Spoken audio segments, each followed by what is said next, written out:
Good evening friends and students. Suggestions academy के इस platform पर आपका स्वागत है। आज हम आपके साथ डिस्कस करेंगे करंट अफेयर्स। ये लगभग 23 सितंबर तक, सितंबर मंथ के करंट अफेयर होंगे और 23 सितंबर तक हम इसमें इंक्लूड करेंगे, करंट अफेयर्स पढ़ेंगे 23 सितंबर तक। तो पहला हमारा क्वेश्चन है, कौन सी सिटी कार्बन फ्री बनने का एम लेके चल रही है 2030 तक? तो इसका आंसर हमारा हो जाएगा 2030 तक जो कार्बन फ्री सिटी बन सकती है, इसने एम रखा हुआ है, ये चंडीगढ़ हो जाएगा इसका आंसर। तो हमारा आंसर यहाँ पे डी हो जाएगा। इसके एडमिनिस्ट्रेटर है चंडीगढ़ के बनवारी लाल पुरोहित।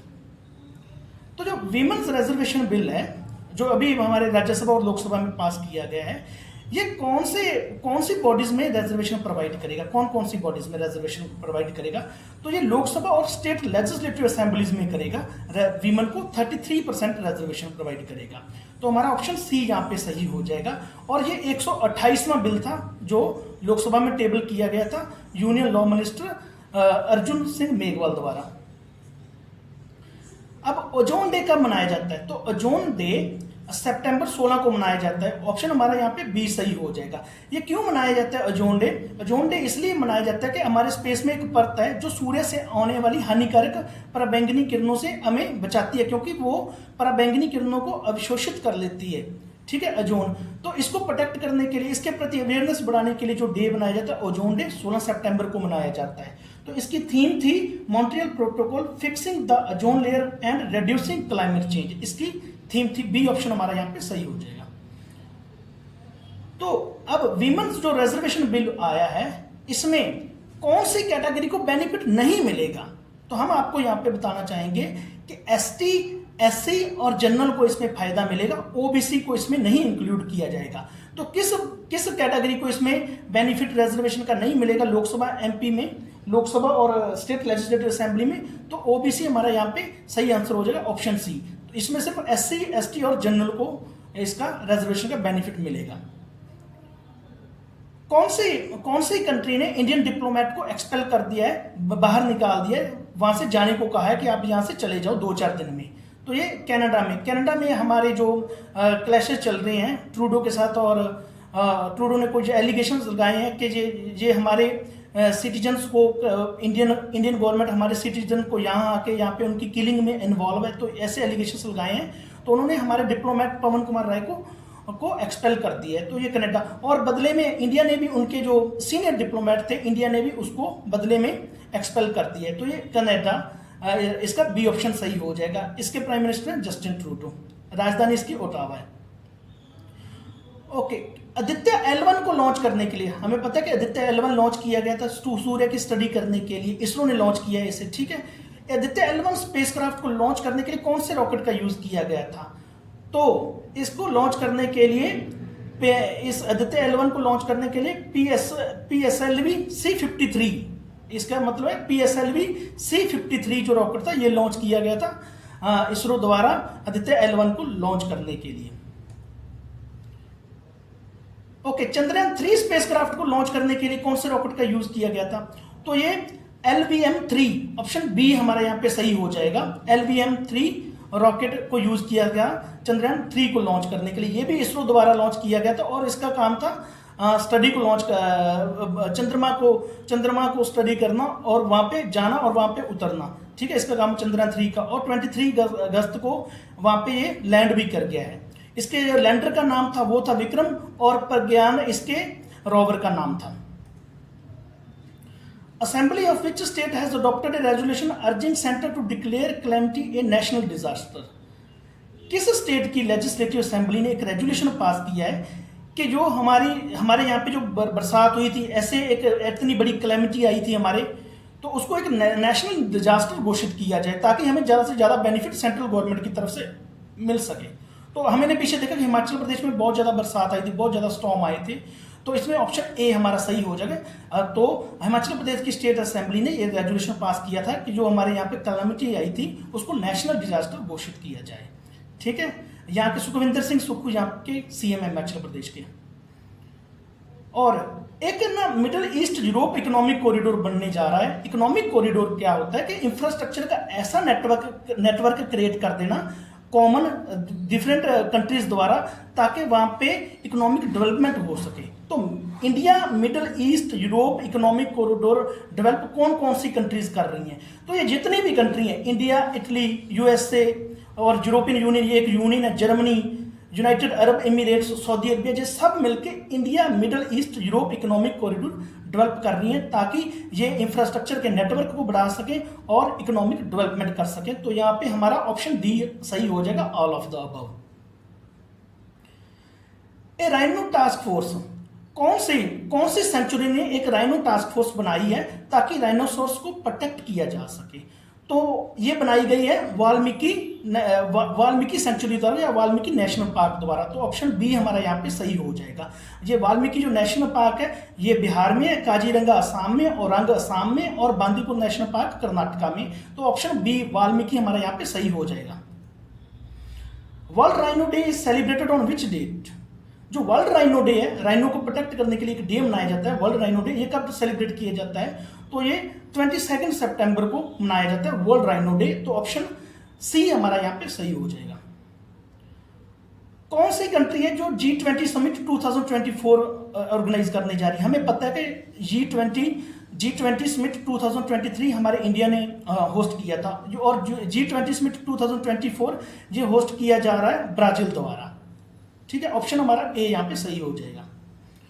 सरोजा वैद्यनाथन थी, वो लिम्फोमा से इनकी डेथ हो गई, 86 ईयर इनकी एज थी। ये कौन से क्लासिकल डांस की एक्सपोनेंट थी? कौन से क्लासिकल डांसर्स को इन्होंने एडवोकेट किया था, परफॉर्म किया था? तो ये भारतनाट्यम क्लासिकल डांस से रिलेटेड थी। तो ऑप्शन डी हमारा यहाँ पे सही हो जाएगा। भारतनाट्यम क्लासिकल डांस है जो ये तमिलनाडु से है, कुचिपुड़ी आंध्र प्रदेश से है, कथकली केरला से है, मोहिनीअट्टम भी केरला से है। तो हमारा ऑप्शन डी यहाँ पे बिल्कुल सही होगा। एक 108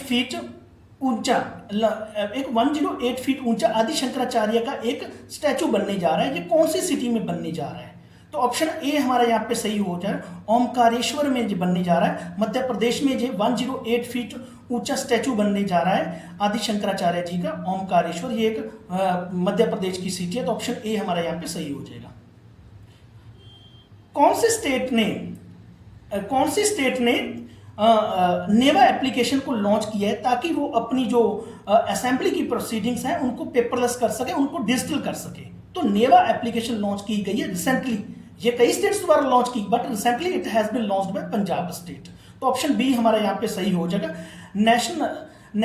नेवा की फुल फॉर्म होती है नेशनल ई विधान एप्लीकेशन, नेवा की फुल फॉर्म होती है, ताकि वो उनकी जो प्रोसीडिंग्स होती हैं असेंबली को, उनको पेपरलेस किया जा सके, उनको डिजिटली किया जा सके। तो ये पंजाब ने किया है लॉन्च। पंजाब के चीफ मिनिस्टर हैं Bhagwant Mann. World bamboo day is celebrated on which date? तो ये वर्ल्ड बैम्बू डे मनाया जाता है 18 सितंबर को, वर्ल्ड बैम्बू डे मनाया जाता है 18 सितंबर को। ऑप्शन ए हमारा सही हो जाएगा। कौन सी कंट्री एशियन गेम्स को होस्ट कर रही है 2023 में? तो एशियन गेम को होस्ट कर रही है 2023 में ये चाइना कर रही है। ठीक है, चाइना के होंगजू में ये गेम्स ऑर्गेनाइज की जाएंगी 2023 में। तो चाइना कर रही है। फर्स्ट जो एशियन गेम्स थी वो हमारे दिल्ली में, भारत में हुई थी 1951 में। एशियन गेम्स फर्स्ट भारत में हुई थी। ओके, नॉर्मन बार्लोग अवार्ड किसने जीता है? ये नॉर्मन बार्लोग अवार्ड होता है, ये फील्ड रिसर्च और एग्रीकल्चर के मामले में दिया जाता है। ये वाला award field research and application के लिए दिया गया। ये किसको? तो ये स्वाति नायक ने जीता है। ऑप्शन ए हमारा यहाँ पे सही हो जाएगा। ये जो स्वाति नायक हैं ये इससे रिलेटेड है, फील्ड रिसर्च करती हैं और एग्रीकल्चर रिसर्च में इन्वॉल्व है स्वाति नायक, इनको ये अवार्ड मिला है। तो हम आप यहाँ पे करेंगे Norman बार्लोग।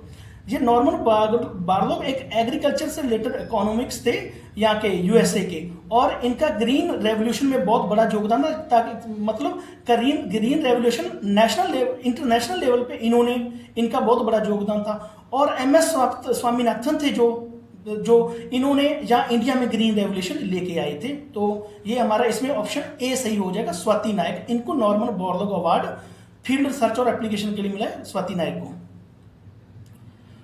Okay, international cricket council द्वारा men's player of the month for अगस्त किसे अनाउंस किया गया है?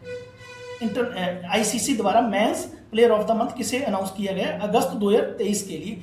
तो ये बाबर आजम को किया गया है। बाबर आजम पाकिस्तान के क्रिकेटर हैं। और आयरलैंड और अगर हम बात करें women's player of the month अगस्त 2020 के लिए किसे अनाउंस किया गया है, तो अरलेने के लिए ये आयरलैंड से इन्हें किया गया है। तो यहाँ पे हमारा ऑप्शन सही हो जाएगा ए। ठीक है। और maiden IAF air show event was organised in which city? जो मैडन इंडियन एयर फोर्स का एयर शो है ये कौन सी सिटी में ऑर्गेनाइज किया गया है? तो ये जम्मू में ऑर्गेनाइज किया गया है।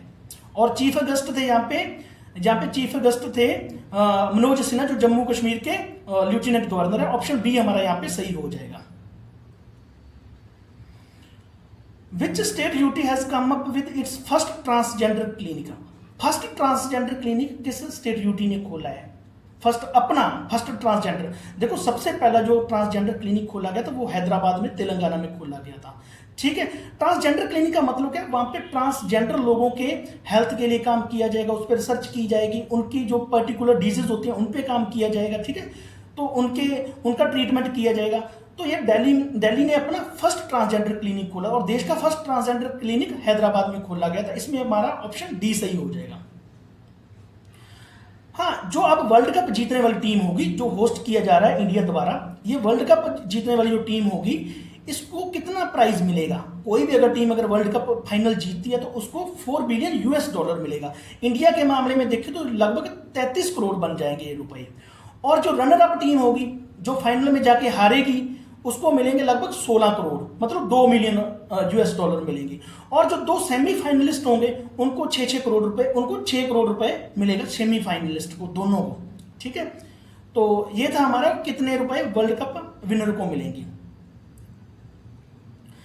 आदित्य L1 स्पेसक्राफ्ट है, ये कौन से रॉकेट द्वारा लॉन्च किया गया? ये दोबारा रिपीट हो गया। तो ऑप्शन ए हमारा यहाँ पे सी हो जाएगा। Polar satellite launch vehicle C-53, option A हमारा सही हो जाएगा यहाँ पे।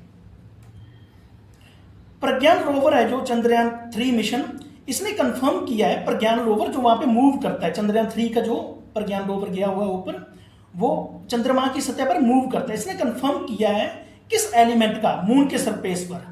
तो इसने कहा है कि वहां पे सल्फर पाया जाता है। इसने बताया स्टडी के दौरान प्रज्ञान रोवर ने कि चंद्रमा पर सल्फर पाया जाता है। तो ऑप्शन बी हमारा सही हो जाएगा। Which US state assembly passed anti caste discrimination bill? Anti caste discrimination bill pass किया गया है कैलिफोर्निया द्वारा। देखो पहले वहां पे कई तरह के कलर के बेस पे डिस्क्रिमिनेशन था, जेंडर बेस पे डिस्क्रिमिनेशन था। तो अब वहां पे कास्ट को भी इंक्लूड किया गया है कि अगर कोई कास्ट के बेस पे डिस्क्रिमिनेशन या भेदभाव करता है तो उसको सजा दी जाएगी। तो anti caste discrimination bill California द्वारा पास किया गया है।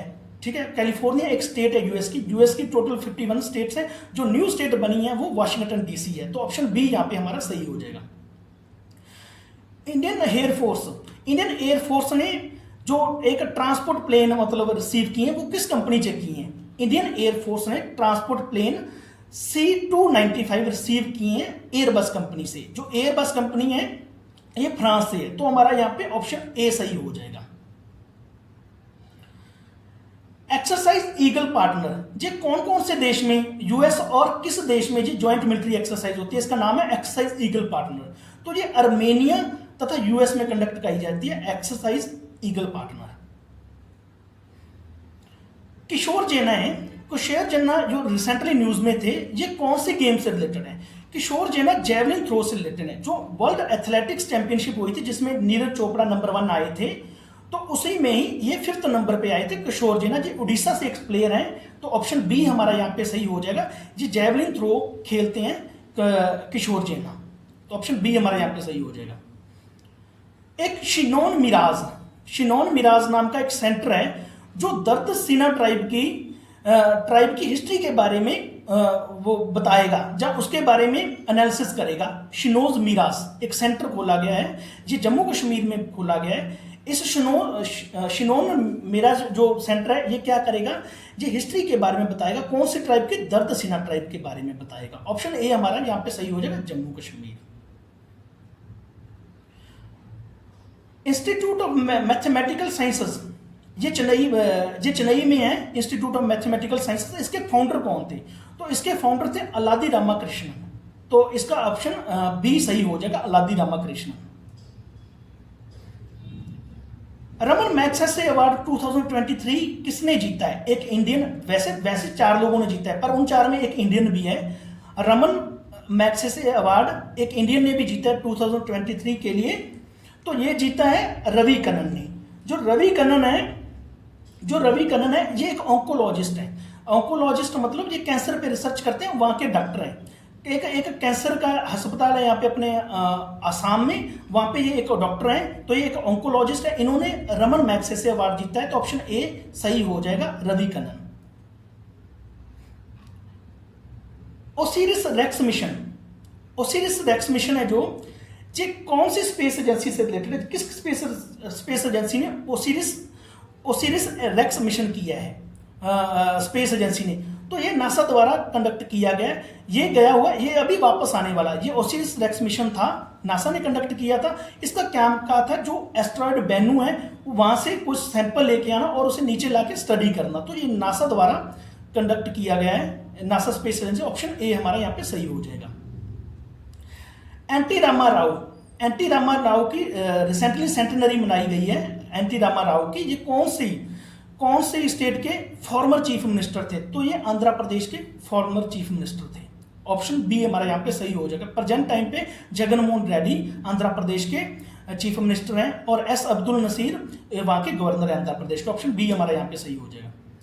भद्रवा राजमास और सुलाई हनी, ये कौन सी स्टेट से आते हैं? भद्रमा राजमास और सुलाई हनी, ये कौन सी स्टेट है? इनको रिसेंटली ज्योग्राफिकल इंडिकेशन मिला है, ज्योग्राफिकल इंडिकेशन टैग मिला। ये जम्मू कश्मीर से हैं दोनों, ठीक है। भद्रवा राजमास और सुलाई हनी शहद होती है, ठीक है। तो ऑप्शन बी हमारा यहाँ पे सही हो जाएगा। Which country has surpassed Hong Kong to become world freest economy? World की ये फ्रीएस्ट इकोनॉमी बन गई है, जो इकोनॉमी के मामले में बहुत फ्री है। यहाँ पे इन्वेस्ट करना, यहाँ पे कंज्यूम करने में बहुत प्रॉब्लम नहीं आती है। तो ये एक फ्री इकोनॉमी है, यहाँ पे इन्वेस्ट करने में, यहाँ पे ज़्यादा रूल रेगुलेशंस नहीं है। तो ये हम इकोनॉमिक रेगुलेशंस नहीं है, ये हम सब। तो वर्ल्ड की सबसे फ्रीएस्ट इकोनॉमी बन गई है सिंगापुर। इसने हांगकांग को फिशार दिया था, क्योंकि पिछले टाइम में हांगकांग वर्ल्ड की सबसे फ्रीएस्ट इकोनॉमी हुआ करती थी, सिंगापुर। तो ऑप्शन ए हमारा यहाँ पे सही हो जाएगा। जो हेरिटेज फाउंडेशन है, उन्होंने एक इंडेक्स जारी किया है, जो इकोनॉमिक फ्रीडम इंडेक्स। तो उसके तहत ये पता लगा है सिंगापुर फ्रीएस्ट कंट्री बन गई है इकोनॉमी के मामले में। ओके, ये आ गया। In which position did India rank on the economic freedom index? जो वर्ल्ड है, जो हेरिटेज फाउंडेशन जो एसोसिएशन है, उसके द्वारा इकोनॉमिक फ्रीडम इंडेक्स दिया गया है। 165 कंट्रीज में इंडिया का इकोनॉमिक फ्रीडम में कितना रैंक है? तो 87th है। लास्ट टाइम इंडिया का जो रैंक था 86 था, तो इस टाइम जो आया 87th आया। तो ऑप्शन बी हमारा यहाँ पे सही हो जाएगा। India's Defense Acquisition Council has given the green light to indigenous Dhruvastra missile.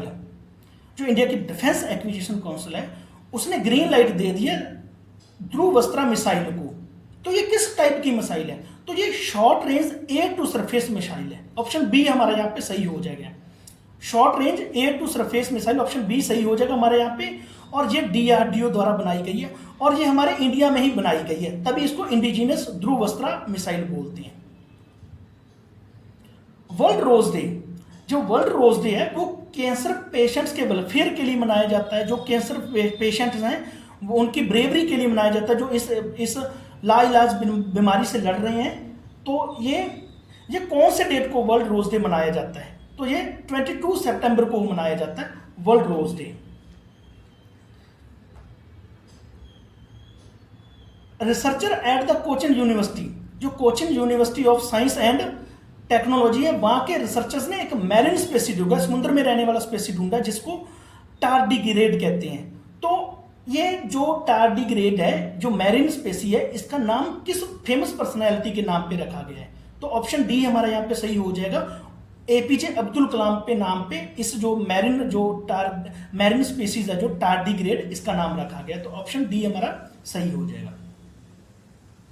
नदी उत्सव कहां पे मनाया जा रहा है? देखो, रिवर के कल्चर को दर्शाने के लिए, रिवर की सभ्यता को दर्शाने के लिए एक उत्सव मनाया जाता है, नदी उत्सव। तो ये कहां पे मनाया जा रहा है? तो ये दिल्ली में मनाया जा रहा है। ऑप्शन बी हमारा सही हो जाएगा। ओके, लिंग्विस्टिक डाइवर्सिटी इंडेक्स से क्या पता लगता है? जो लिंग्विस्टिक डाइवर्सिटी इंडेक्स से हमें पता लगता है the probability that two people chosen at random have different mother tongues. ये जो लिंग्विस्टिक, ऑप्शन सी हमारा यहाँ पे सही हो जाए, जो लिंग्विस्टिक डाइवर्सिटी इंडेक्स है इसमें बताया जाता है अगर तो इसको 0 से लेके 1 तक मापा जाता है। अगर इंडेक्स की वैल्यू 0 आ रही है तो इसका मतलब ये है कि लोगों में सेम लैंग्वेज बोली जाती है, ठीक है। अगर वहां पे इंडेक्स की वैल्यू 1 आ रही है तो इसका मतलब ये होता है कि जो 2 लोग होंगे वो डिफरेंट लैंग्वेज बोलेंगे। तो इसमें लिंग्विस्टिक डाइवर्सिटी इंडेक्स क्या मेजर करती है? Option C, the probability that two people chosen at random have different mother tongues. भी अगर हम रैंडमली 2 लोगों को चुन लें तो उनकी जो मदर टंग होगी, उनकी जो मातृभाषा होगी वो डिफरेंट होगी। ओके, आशियन समिट 2023 किस सिटी द्वारा ऑर्गेनाइज किया जा रहा है? आशियन समिट 2023 तो ये इंडोनेशिया द्वारा ऑर्गेनाइज किया जा रहा है। तो ऑप्शन बी हमारा यहां पे सही हो जाएगा। ओके, किस कंट्री के सुप्रीम कोर्ट ने अबॉर्शन को डीक्रिमिनलाइज कर दिया है? मतलब अबॉर्शन कराना वहां पे अब क्राइम नहीं है, उसको डीक्रिमिनलाइज कर दिया गया है। तो ये मैक्सिको के सुप्रीम कोर्ट ने अबॉर्शन को डीक्रिमिनलाइज कर दिया गया। ओके, किस फेमस पर्सनैलिटी को ऑनरेरी डॉक्टरेट मिली है जिनेवा स्कूल ऑफ डिप्लोमेसी से? कौन सी फेमस पर्सनैलिटी है जिसको जिनेवा स्कूल ऑफ डिप्लोमेसी ने ऑनरेरी डॉक्टरेट की डिग्री दी है? तो ये ऑप्शन ए हमारा सही हो जाएगा, शशि थरूर को दिया गया है। ये ऑप्शन ए है यहां पे हमारा सही हो जाएगा। और पीएम ने, प्राइम मिनिस्टर ने हमारे ने एक new type of urea launch किया है जो जिसमें सल्फर मिलाया जाता है और वो हेल्प करता है सॉइल की क्वालिटी को अच्छा करने में और जो फार्मर के एक्सपेंसेस हो उनको रिड्यूस करने में। तो ये कौन से, इस यूरिया का नाम क्या है जो पीएम ने लॉन्च किया है? तो इसका नाम है यूरिया गोल्ड। तो ऑप्शन सी हमारा यहां पे सही हो जाएगा। कौन सी स्टेट गवर्नमेंट ने कलेगनार मगालिर उरिमई थीतम स्कीम लॉन्च की है वीमन को फाइनेंशियल असिस्टेंट प्रोवाइड करने के लिए?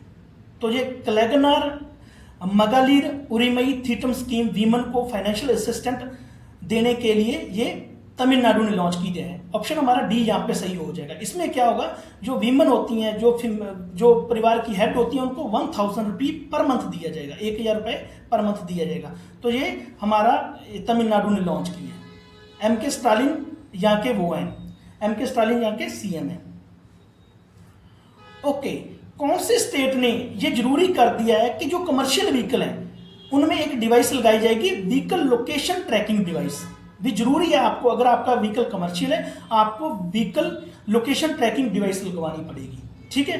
तो ये उड़ीसा ने किया, ऑप्शन डी हमारा सही हो जाएगा। नवीन पटनायक यहाँ के सीएम है, उड़ीसा के भुवनेश्वर कैपिटल है और गणेशी लाल यहाँ के गवर्नर हैं। तो इसका ऑप्शन डी सही हो जाएगा। और ये क्यों किया गया? ताकि पैसेंजर की सेफ्टी को इंश्योर किया जा सके। अगर किसी व्हीकल में लोकेशन ट्रैकिंग डिवाइस लगी हुई है तो उसकी लोकेशन को ट्रैक करना आसान हो जाता है, ठीक है। तो ऑप्शन डी हमारा यहाँ पे सही हो जाएगा। कौन सी स्टेट यूटी ने मोबाइल वन प्रोग्राम लॉन्च किया है ऑर्गेनिक फार्मिंग को प्रमोट करने के लिए? तो mobile one programme organic farming को प्रमोट करने के लिए ये हिमाचल प्रदेश ने लॉन्च किया है, ठीक है। तो ऑप्शन बी हमारा यहाँ पे सही हो जाएगा, Himachal Pradesh. How many women MPs are there in lower house of the India? Lok Sabha में कितनी वीमेन एमपीज हैं एट प्रेजेंट, ठीक है। तो एट प्रेजेंट जो लोकसभा में वीमेन एमपीज हैं वो 78 है। ऑप्शन ए हमारा यहाँ पे सही हो जाएगा, क्योंकि ये देखो ये लगभग 14.4% थी लोकसभा। टोटल हमारे लोकसभा में एमपी कितने होते हैं? वो होते हैं 543, उसमें से सिर्फ 78 ही वीमेन एमपीज थी, ठीक है। अब इनकी संख्या बढ़ के 182 हो जाएगी जब वीमेन रिजर्वेशन बिल लागू हो जाएगा, ठीक है। तब इनकी जो संख्या है बढ़कर 182 हो जाएगी।